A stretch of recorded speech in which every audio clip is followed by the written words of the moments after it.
Come along with me, and I know you'll see that a song changes everything.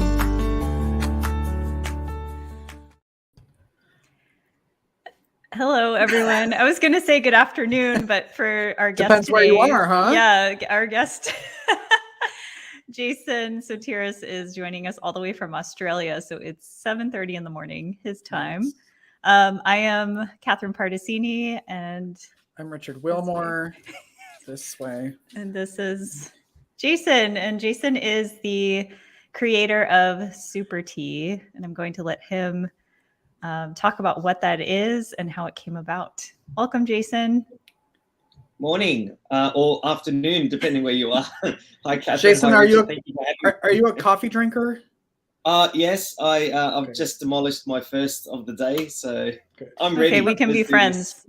Demolished. Yeah. I like that. I just demolished it. Yeah, tell everybody about where you're from, because that's always exciting to me, because we talk to people from everywhere, and why you're here, which is such a cool, like Catherine screamed at me when she found you and it was like, we need to have him, and I was like, okay.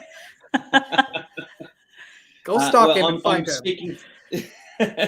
I'm speaking to you from Sydney, Australia. And today's temperature is going to be about 30 degrees, which I don't know what that is. You use a different type of temperature. You use Fahrenheit, don't you? So I can't work that out. We're the only ones. Miles, so. I'm gonna Google while you talk to figure out what that is. And I am a father of three, with my three children currently getting ready to go to school today. And I am a construction worker who's had I've had a crack at reinventing the hospital gown for kids. And that was on the back of an experience that we went through as a family with my my daughter Angela, who is my firstborn, battling a rare type of cancer and wanting to make a difference for her. And so after a couple of years of trial and error and failing forward, as I say, we finally did it, and we came out with the Supertee, a medical garment disguised as a superhero costume for sick kids in hospital. We have somewhere in here. Let me see. This is what a genius idea. Were you at all artistic? I know you're a construction worker, which is an art in itself, but yes. were you doing any sort of visual arts or music or anything? How did this idea pop in your head? Well, I'm so tempted to say yes, but unfortunately, Richard, I'm not. I'm nowhere near as artistic as the people that I've been privileged to meet. The wonderful thing about Supertee is I think I got to a point where essentially the story is a father has had enough of feeling useless, as a lot of parents do, and wanted to do something, even something very small, to make a difference. And because there's so many parents like me out there that also want to make a difference, when you get enough people together, great change can happen. And so I had the concept in my mind. I had an idea of how I wanted it to look. But when you come across people that have that creativity, that flair, that artistic talent, they just take it to a whole new level, don't they? So it's been quite a journey. I am a superhero fan. I grew up watching all the movies. I don't know if the both of you are familiar with the Marvel movies or DC movies. Oh, yes. I grew up watching those. My son is a superhero fanatic. He has all the costumes. He's very easy to buy gifts for, especially for Christmas. And he actually inspired the superhero theme. He spent a lot of time away from his sister. And even at a very young age, he knew that when the bags were packed and left by the front door, that he was going to lose his sister for a couple of days. And even at a very young age, he would try and move those bags or hide those bags, thinking that he could save her or stop her from having to go to hospital, which is always heart-wrenching to see, because he just didn't want to lose his best friend, even though she had to go to hospital for scans or treatments or what have you. So he inspired the superhero idea. And it's just interesting when you've got the theme in your mind and you've kind of got an idea of the end goal, how you just meet people along the way that help you along that journey. So no, that's the long answer of me saying no, I'm not that artistic, unfortunately. I feel like I've let you down. No. I think it's almost more fascinating that a non-artistic person would do something like that. I really believe Supertee is the combination and culmination of everybody's talents. Everybody has contributed, whether in a big or small way. It's like many drops fill up a bucket.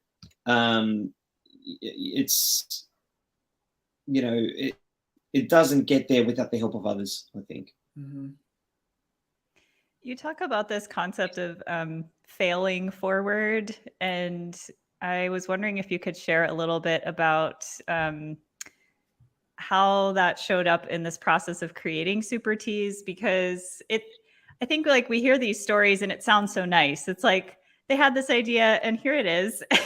And it's not quite that simple as you're saying. Like it took a lot of people and a lot of creative energy and time. And so if you could share a little about the failures too, and how you continued despite that.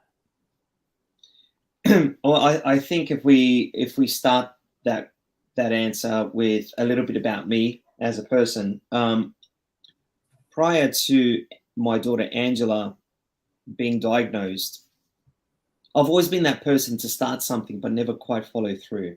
And I think a lot of people can relate to that. You know, you start a new project, you have a new idea in your mind, you start it off and you feel like, you know, you're getting somewhere in life, and then life happens and you just don't get to finish it. And that is terribly frustrating, for at least for myself. So I'm sure a lot of people can relate. And then when Angela was diagnosed, the mental health impact that it had on me as a father, and, you know, as a man, I really felt so useless and was desperate to help. She went through nearly 3 years of treatment. She was diagnosed with a condition called Langerhans cell histiocytosis. I had to learn how to say that word and pronounce that word. It's a very rare condition. 1 in 100,000 people get it. We live near a stadium here that holds 35,000 people. Could fill it up twice and still not get to her.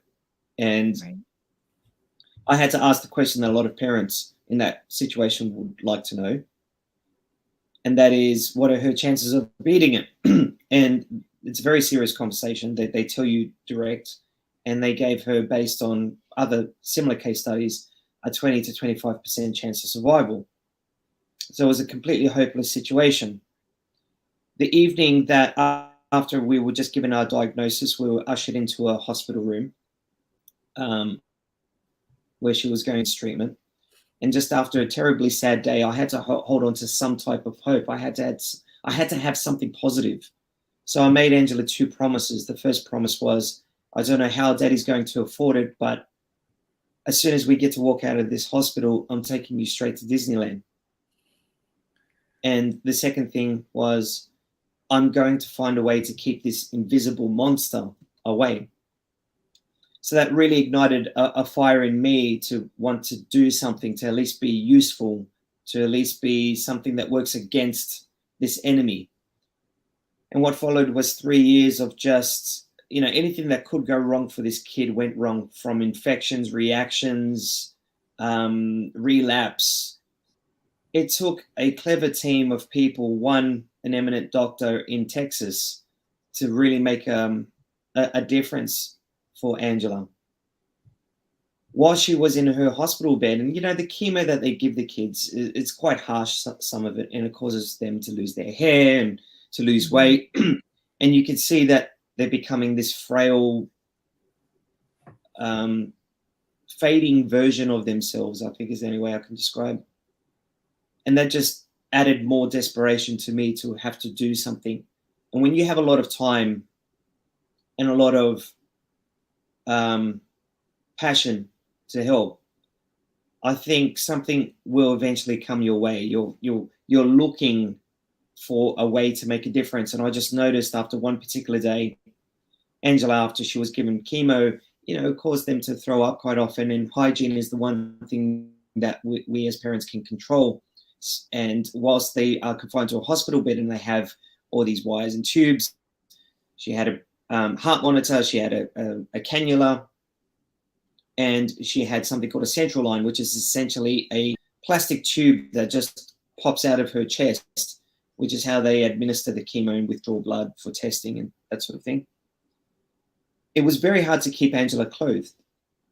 And a lot of parents, what they do, they just let their child remain half naked, or they wear a normal t-shirt and they just cut it off and throw it away. She didn't like being without a top on. So we had the t-shirt on. She didn't want to wear a hospital gown. No one wants to wear a hospital gown. And she threw up, made a mess. And I'm trying to navigate through all these wires and tubes whilst I'm waiting for the nurse, because no parent wants to touch their child and tamper with all this equipment. And I just thought to myself, why hasn't someone come up with something just to make it easy for parents just to do a simple task such as changing their child's top? Now, I've never sewn a button or made a t-shirt in my life. I still don't know if I could handle that, to be honest. But the idea sat in my mind.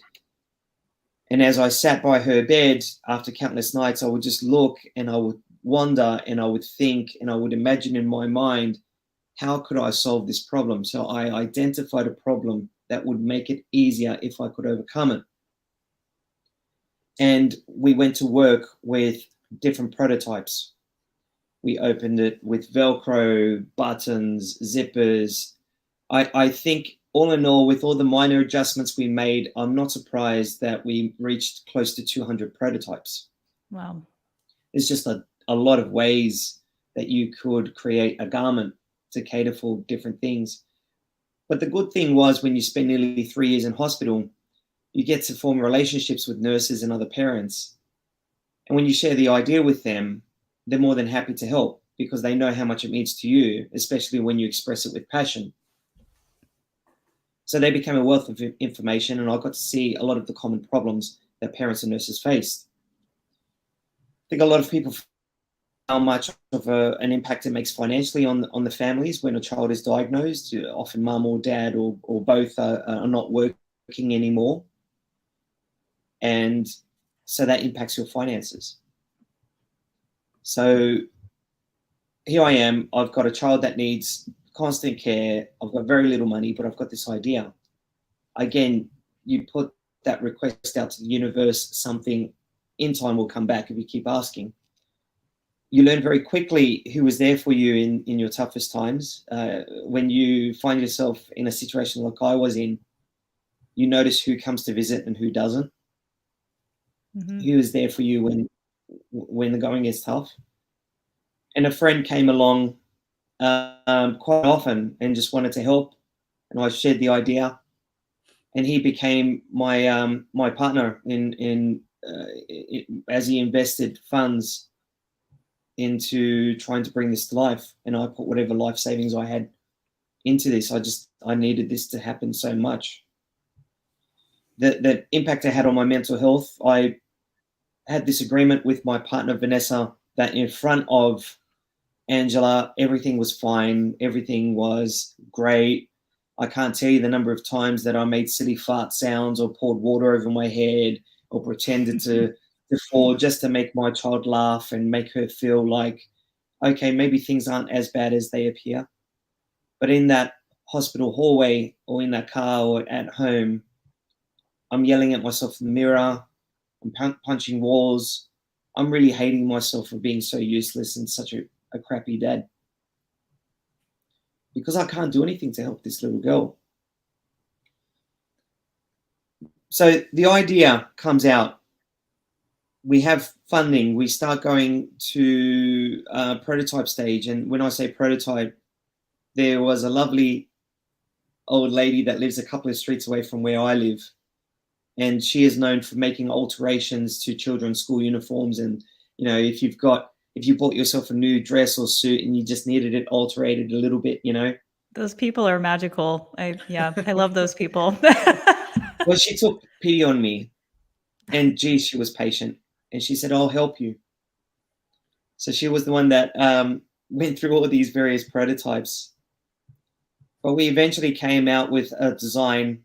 And I want you to imagine I walk back into this hospital with my construction gear on. I have my work boots, my bright green colored t-shirt, my dirty pants on, hard hat. And I walk into the hospital admin office and I share with them this terrible prototype with threads hanging off it. And I say to the staff there, hey, can we give this out to the kids? Do you mind? Of course they said no. Who am I? But it was the parents that I got to meet in the hospital and the nurses that kept encouraging me and kept pushing me and said, no, keep asking, keep knocking on that door. And in June 2018, I walked back into that hospital. I hold my daughter's hand in one and I hold the Supertee in another. And if you bring up that picture again,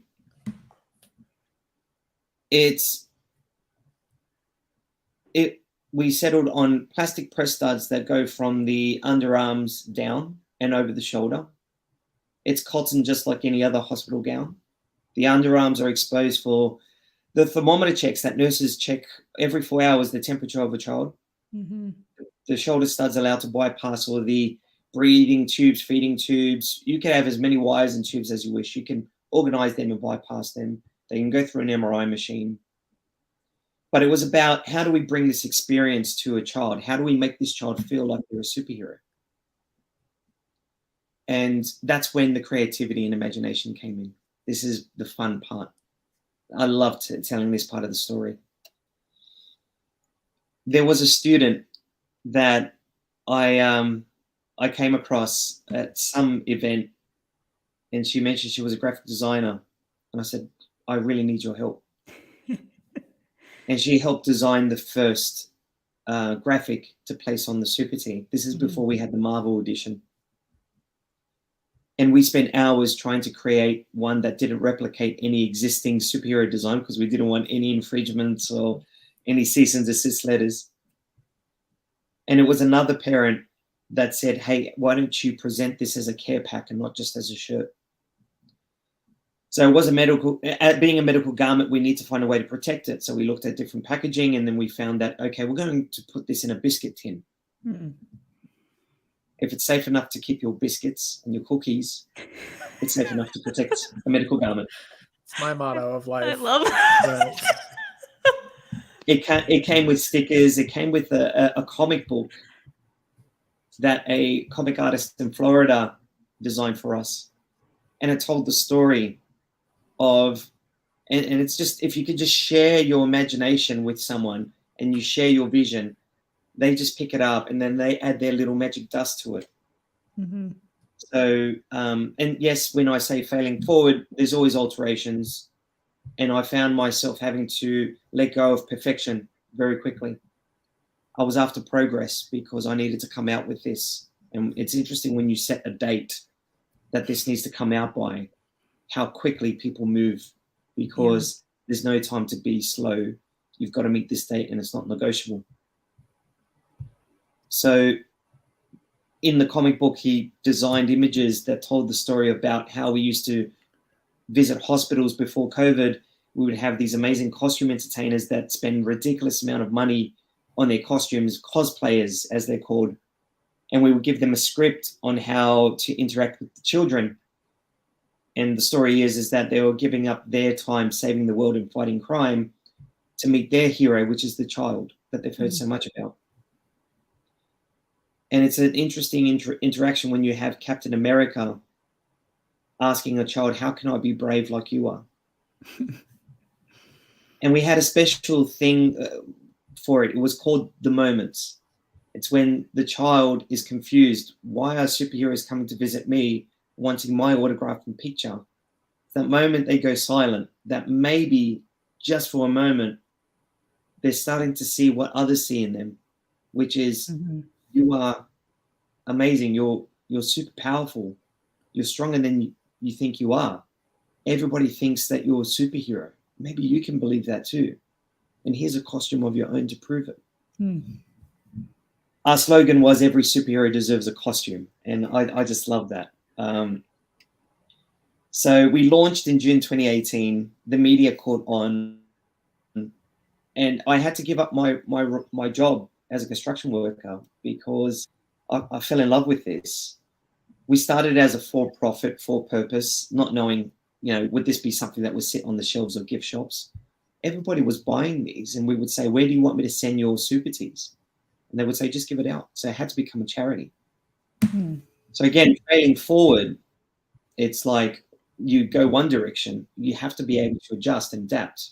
It's as if it tells you, okay, this is what everybody's thinking. This is the feedback. This is making it hard. Maybe change to make it easier.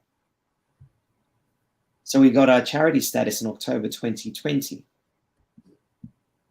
And then a phone call came in. And I was looking after the children, and they were driving me crazy, as they often do. And I missed the person's name. When I answered the call, and I said, "Sorry, who's calling?" And they said, "Oh yes, Jason, this is Kate, and I'm calling from the Walt Disney Company." And I sat down, and the first thing that went through my mind was, "Do not stuff up this phone call, Jason. Just don't." Whatever you do, the spam call. Bye. Don't say anything stupid. So we're now in collaboration with the Walt Disney Company for their Marvel designs, which just makes sense. It makes sense. Yeah. These kids now can become the superheroes that they see in the movies. When I look back at failing forward, I want to stress this point, and this is a very important point I want to make for everyone. I have no tertiary education. I have no artistic skills. I don't know how to run a charity. I don't know how to interpret a financial document very well. I don't know how to sew a button, nor do I know how to make a t-shirt. I don't know anything about graphic design. But I know a lot of people that are good at that. And I know a lot of people that care about the same things I care about. And I let them show me or let me follow them to tell me the best way, because that's what they're proficient in, that's what they're good at. And I think if you just move out of your own way and think, I have to do this, no one can do it as good as me, I think you'll be surprised, especially when you share the vision. I think a lot of people, they don't spend a lot of time. I've lost you. Are you there? Uh-oh. No? There. Oh, I think you might be back. Okay, yep, sorry. There we go. That's okay. Let me... Can you see me? Yes. Yep, we can see you. Okay, all right, cool. And yeah, I think because I was so clear on how I want this Supertee product to look and the impact I wish for it to make, and the experience I want to deliver to the child, and how I want this child to feel, and how we want them to feel more comfortable in the mission, and I shared all of that, they were able to understand and then able to share their experience with me. And it's kind of like, okay, I've got all these ingredients now. How do I cook? Mm-hmm. So I have to have a healthy relationship with adversity. A lot of people look at adversity and they look at problems and they say, well, why me? Why do I have to face this? Why is it so hard? If you just tweak it a bit and look at your problem or your adversity as a telltale sign or a indicator or an opportunity to overcome or to make an adjustment or to learn something from, or to provide the opportunity for someone to come in and help you overcome together. And for you, again, to move out of your way, I think a lot of progress can happen. And I think we create, I believe 80% of the problems we create ourselves. True. I think that's hard to accept. Yeah. What designs do you have and how do people get them? Okay, so we deliver to hospitals in Australia nationwide. We deliver to all the major children's hospitals. At the moment, we have 2 designs, a Captain America and Captain Marvel. Disney went to the effort of designing the biscuit tin. They loved that idea. They designed the activity book, the stickers. They designed a bookmark. They even managed to get a personal message from actor Chris Hemsworth, who plays Thor, and Brie Larson, who plays Captain Marvel. Mm-hmm. So when the children receive these care packs, they can take mum and dad's phone and shoot a QR code to hear a special message about how this child is now an Avenger. And really, I see these 2 designs as the start. My mountaintop view, my hope is that Supertee becomes the go-to gift for any child in hospital. If there's a loved one that wants to be able to gift one to a child, I want to consider a Supertee over, I mean, what else would you give a child? Maybe toys. You wouldn't give them flowers. You wouldn't give them a gift basket. It's really toys, isn't it? So I want that to be the go-to gift. And I want whatever child is diagnosed with a life-threatening condition, I want there to be a Supertee available for them for free. That's my mission. So we deliver them direct to hospitals. And the dream is to replace the hospital gown. No one wants to wear a hospital gown. If I was on this podcast now wearing a hospital gown, you would know it doesn't look quite right. Something's wrong there. Maybe you're speaking to the wrong person. But I think what you wear matters. And the studies have indicated that. That, you know, if you put a costume on a child, the benefits that it has. So I think hospital gowns represent illness. Mm-hmm. I mean, when you think about it. But what I found out about superhero costumes is quite cool. They did these studies in Minnesota. I was speaking to a child psychologist. Her name is Dr. Stephanie Carlson. And I can send you the link about this cool study they did. They got these kids, I think, aged 4 to 8 years old. And one by one, they would bring these kids into a room where there was a table and a glass box with a locked door on it. And inside this glass box was a toy. And they handed these kids one by one a bunch of keys. And they said, if you can find the key that unlocks this door, you can have the toy inside. The thing was, none of the keys worked. They just wanted to know how long until that child gave up. Now, let me ask you, what do you think happened when they put a costume on a child? The time it took them to give up increased. Is my guess. Absolutely. It doubled the Felt amount like, yeah. of persistence time. Exactly. And what they think it is that it's something called psychological distancing. They're now looking at the task through the eyes of a superhero rather than themselves. So it's no longer, you know, Catherine or Richard, you know, going into the room to take on a task to save the day. It's now, you know, Captain America or Captain Marvel, you know, and they start to impersonate that character. And what do we know about superheroes? They don't give up. And when I found out about this, I was like, yes, we've got to have this as part of our costume. So my hope is that a child can go into hospital one day, and the one thing they could look forward to is, you know, can I have a Captain America Supertee? I'll also love a princess.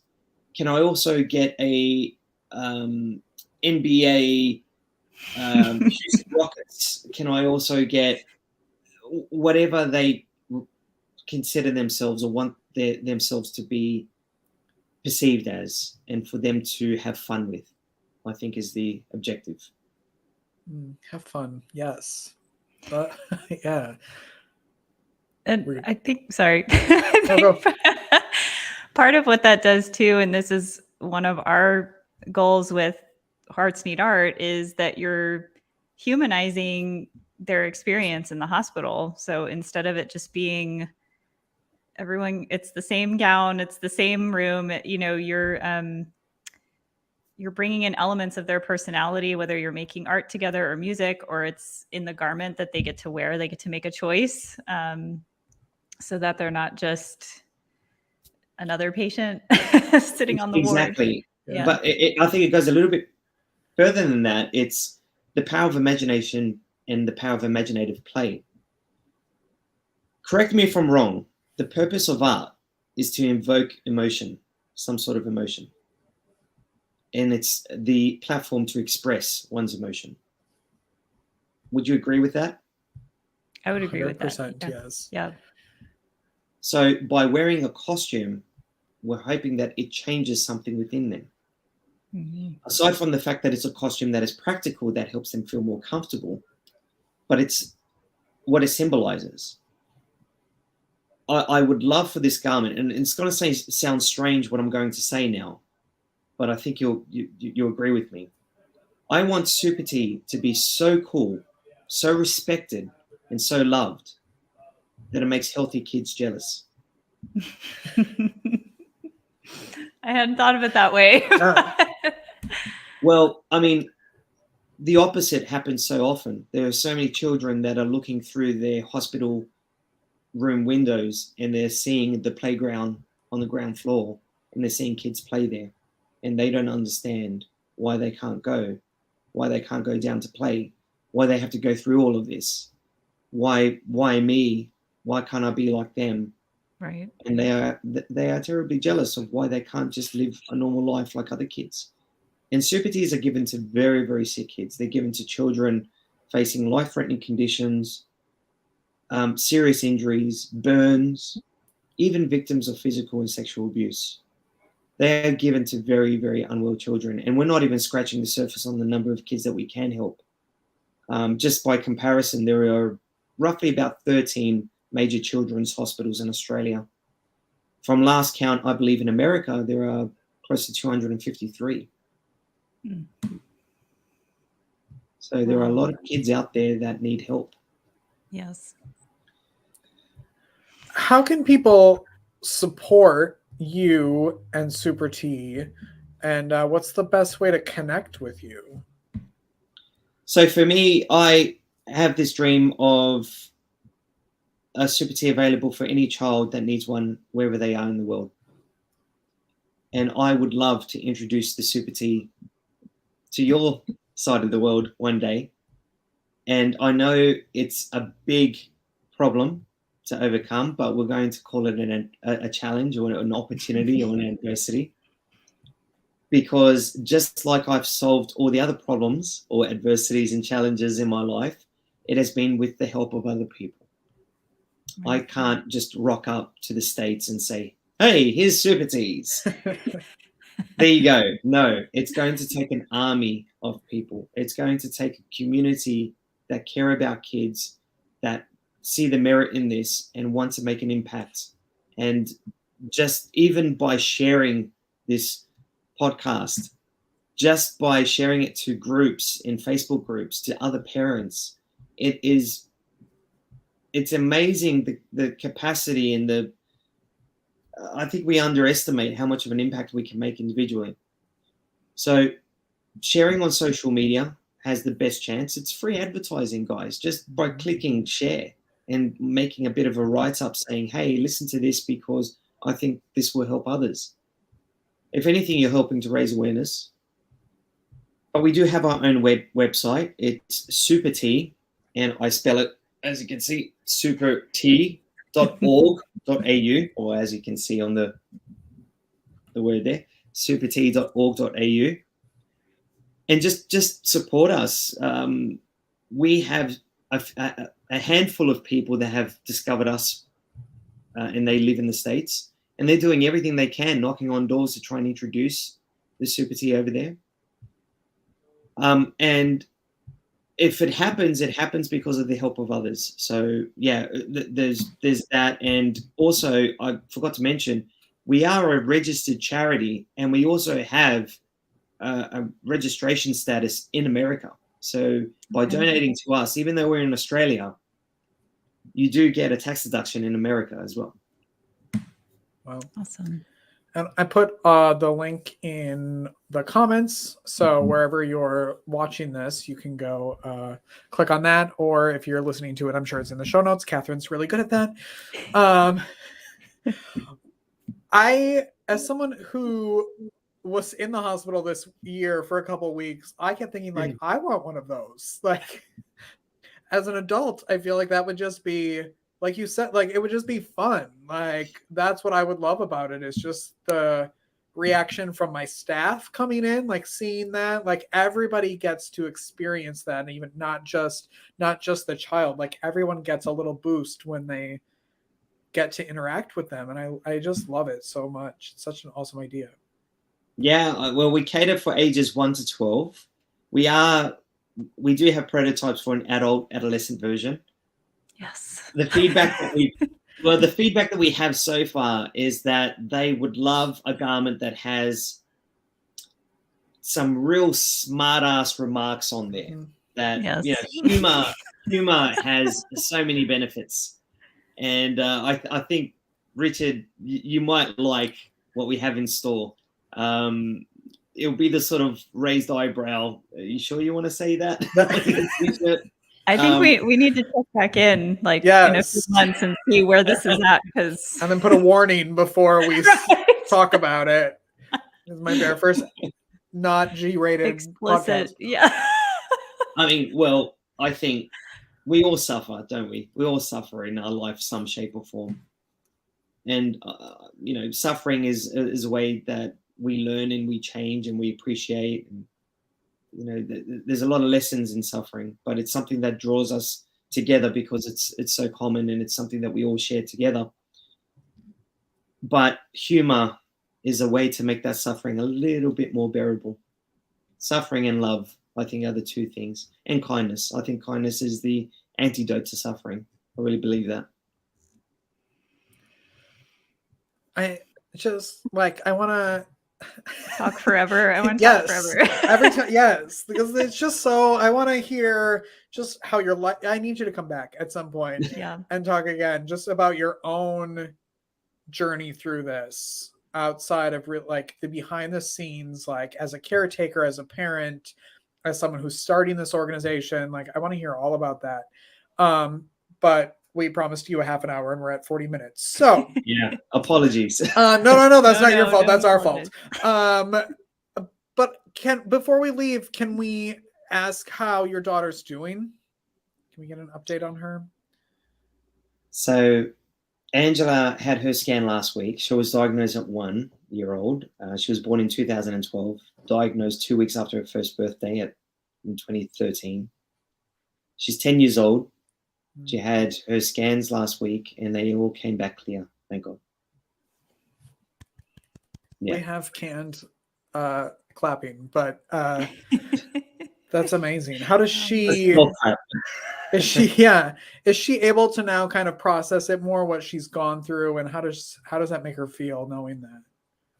I mean, at that age, and she's seeing Dad on the TV and newspaper, I had to sit down with her only recently and have that difficult conversation with her. Thankfully, she was very young when she went through everything. She doesn't quite remember. Mm-hmm. But we sat down and we had a real good talk about how serious her condition was, how there was a high chance we were going to lose her, and that she should be grateful that she was able to overcome everything, but also for her to realize how strong and amazing and incredible she is. So when she says things to me like, I don't think I can ever ride a bike because it's too hard. Well, I think you've overcome a lot harder things, darling. So let me pull this out of the archive. Yeah. Exactly. So when she struggles in school, when there's a bully, she's faced so many more difficult things that she's got this. She can handle this. And she's not alone. She's got a lot of people in her corner. So I tried to explain it to her that she didn't get scared because it's natural. And even with myself, I still think I have some PTSD with everything that she went through. But again, it's the people that you surround yourself around that help. I as long as she knows that she's not alone and that there's a lot of people that love and care for her. That is what I think. That's what all makes the difference for all of us, isn't it? By ourselves, we're just one little stick that is easy to break. But when you get a bunch of sticks together, it's really hard to break that, isn't it? So Mm. I think if I can, I'll leave one more news to share before we wrap this up. Disneyland was amazing. How old was she when you got to go? She went when she was about 5 years old. Oh, Yeah. good. Awesome. Yeah. Jason, thank you so much No, thank you. for talking to us. Amazing update. I don't know.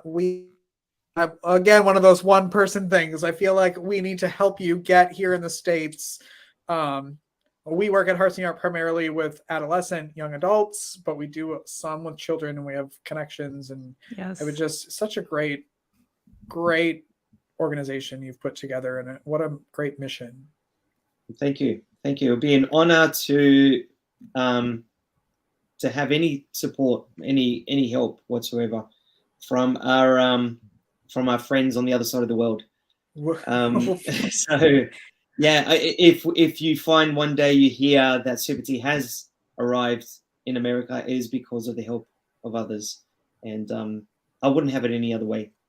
Personally, it's a privilege and it's an honor, and I've learned so much, and I've formed so many friendships being on this journey.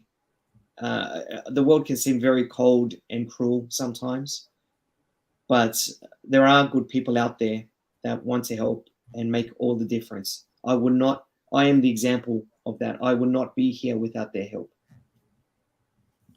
We're going to fit a lot of people on the screen next time. Invite them all, and we'll have a little reunion here on the podcast. Amazing. I really appreciate you having me on. Of course. I think it's a great name for a podcast, and I think it's great that we're able to share our story, and I hope a lot of people find benefit with what we've discussed. I don't see how they wouldn't. Yeah, and just amazing. All the links are in either the show notes or the comments here. Make sure you check out supertee.org/au. Jason, thank you so much. Thank you, Jason. Thank you. Take care. And make sure you're subscribing wherever you're watching and listening. We'll be back, of course, next week with new episodes. Keep creating, everyone. Goodbye. Bye. Thank you for listening to Arts for the Health of It. This episode is produced by Hearts Need Art, creative support for patients and caregivers, and hosted by Richard Wilmore and Catherine Particini. You can support the show and help others learn about the healing power of the arts by visiting heartsneedart.org. The views expressed on this podcast do not necessarily reflect the views of Hearts Need Art, their staff, board members, or other affiliates. All content is created for informational purposes only. This podcast is not intended to be a substitute for professional medical advice or to diagnose and treat any health condition. Always seek the advice of your physician or other qualified health professional with any questions you may have regarding a medical condition. Never disregard professional medical advice or delay in seeking it because of something you've heard on this podcast.